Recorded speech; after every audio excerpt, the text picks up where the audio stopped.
5 things to consider before becoming an HVAC technician. Today, there are 5 things that come to my mind that you need to consider before making your career choice HVAC and becoming a technician. Number 1 is communication. You have to be able to communicate really well to your customers, to the ones dispatching your calls, to your dispatchers, to your installers, to your foremen, to your crews, making sure that you convey the right information so that no one's confused, that you're professional, and that all the business is handled properly. Paperwork is the key. If you don't like paperwork, don't be an HVAC technician, because paperwork is something you have to do in the field, whether it's writing down model and serial numbers of equipment, whether it's making sure that you write down part numbers and all that good stuff. Paperwork. So communication is number 1.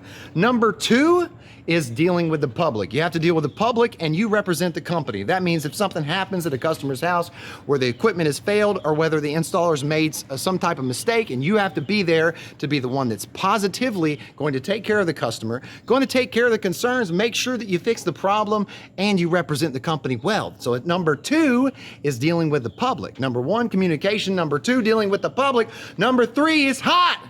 It's cold or it's hot when equipment breaks down. That means you gotta be weather resilient. You gotta work out in the weather and it's gotta not affect you. You gotta make sure that you are a professional and you're not out there in your bikini and you're trying to fix units. You can't do that. So you gotta dress well, you gotta be uniform, gotta be professional, and you have to deal with inclement weather. So be weather resilient, my brothers and sisters.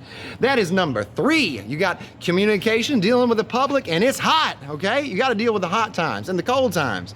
And that's when equipment breaks.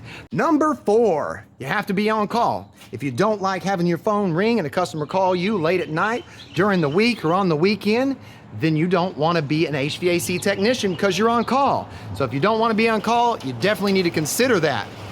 Starting to rain. Number 5 thing to consider before becoming an HVAC technician is that you're always learning.